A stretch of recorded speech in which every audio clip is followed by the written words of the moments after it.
네, 문재인 대통령이 어제 노동계 대표들을 청와대로 초청했습니다. 하지만 민주노총이 불참하면서 이번 만남을 통해서 기대됐던 노동계 사회적 대화 복원이 요원해지는 것 아니냐는 우려도 나오고 있습니다.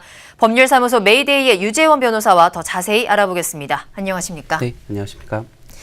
네, 문 대통령의 첫 노동계 대표 회동이었습니다. 그런데 이게 진행부터 쉽지가 않았다고요?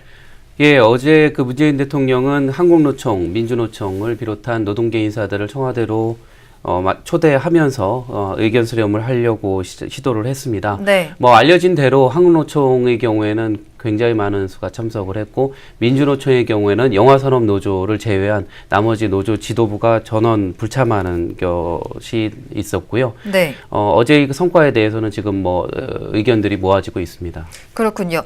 민주노총이 불참을 하면서 반쪽짜리 회동이 됐다라는 얘기가 많이 나오고 있거든요. 민주노총이 이 불참을 하게 된 이유는 어디에 있을까요?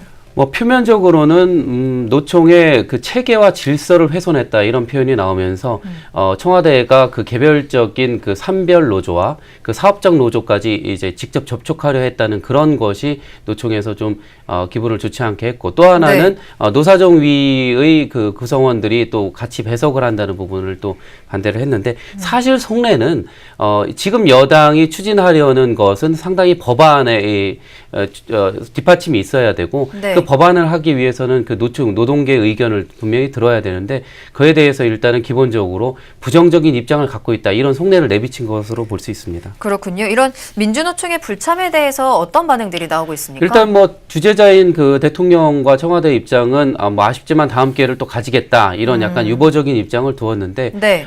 이미 정치권에서는 분석이 여러 가지로 나오고 있습니다. 사실은 민주노총이 다음 달에 이제 그 지도부를 다시금 선출해야 되는 그런 부담이 있고, 네. 정치적인 지금 상황에 휘둘려서는 안 된다는 그런 면에서 기강다지기라는 측면이 있고, 다만 그 여론에서는 사실 문재인 대통령이 그 기존 정부와 다르게 최초로 노동계 인사들을 불러서 이렇게 시작을 했는데, 네. 여기에 불참한 건 좀 무리수가 아니겠는가. 특히나 그 어떤 협상에 있어서는 부인하는 것은 부재보다도 낫다는 표현이 있거든요. 그래서 부재, 그러니까 나타나지 않는다는 것에 대한 부담을 좀 가지게 됐다, 이렇게 평가하고 싶습니다. 네, 어쨌든 문재인 대통령과 첫 노동계 만찬이었던 만큼 그래도 참석을 하는 게 더 좋지 않았겠느냐라는 여론이 더 많다고 말씀을 해주셨습니다. 이번 만남을 통해서 사회적 노동계와의 사회적 대화가 복원이 되는 것 아니냐라는 기대감이 굉장히 컸었거든요. 앞으로 어떻게 진행이 될까요? 일단 기존에 우리나라는 IMF 시절 이후에 노동계가 큰 변혁을 가지면서 김대중 정부가 노사정위를 굉장히 잘 성공적으로 이끌었던 사례가 있었습니다. 네. 그렇기 때문에 그런 것을 바탕으로 하고, 또 미래적으로는 독일의 그 슈레더의 그 하르츠 개혁 같은 그런 노사정이 같이 움직이는 그런 개혁 체제를 지금 하고자 하는데, 지금 노측을 대표하는 그 노총, 양대 노총 중에서 또 하나가 지금 바퀴가 빠져버린 상황. 이라서 네. 앞으로 좀 쉽지는 않지 않을까 생각을 합니다. 다만 노동계라고 해서 노총이 다 전부를 대변하는 것은 아니고, 그중에서 또 민주노총이 하는 포션들이 또 작다는 부분을 분명히 국민들도 인지를 해야 되고, 또 알고 지금 여론이 그런 쪽으로 확산되고 있다고 생각합니다. 그렇군요. 이 만찬에서 어떤 얘기가 나왔는지를 좀 살펴봐야 할 것 같은데, 노동시간 단축이라든지 일자리 나누기 같은 노동 현안에 대해서 어떤 논의가 오갔습니까? 네, 사실 민주노총이 이번에 그 논의를 거부한 이유는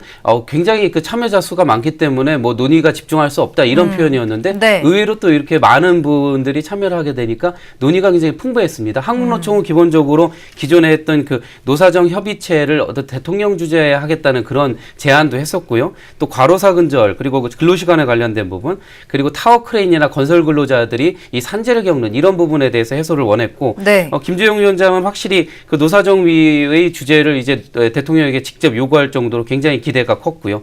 기타 노총에서는 ILO 협약 비준, 그리고 네. 근로시간 단축, 타임오프제 개선, 특고의 근로자성 문제, 이런 부분도 얘기했습니다. 특히 재미있었던 건 세부 네. 주제에 관한 부분이었는데요. 네.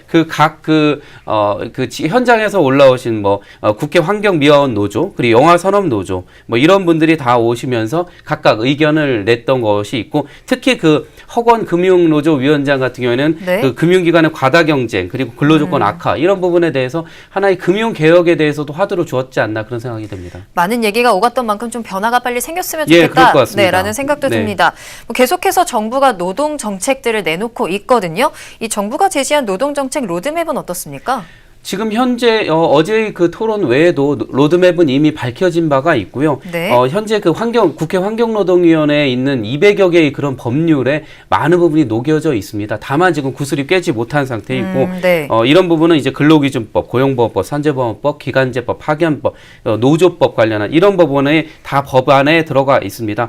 정부는 특히 사내 하도급 문제, 특수고용 근로자 문제, 그리고 비정규직의 정규직 부분, 그리고 장시간 노동 문제, 그리고 청년 일자리 문제 이런 부분에 굉장히 집중을 할 것 같고요. 네. 이런 부분은 노사정의 협의 부분 그리고 기존에 발표한 일자리 로드맵 부분과 같이 바퀴가 연달아서 갈 것 같습니다. 네, 말씀 잘 들었습니다. 지금까지 법률사무소 메이데이의 유재원 변호사와 이야기 나눠봤습니다.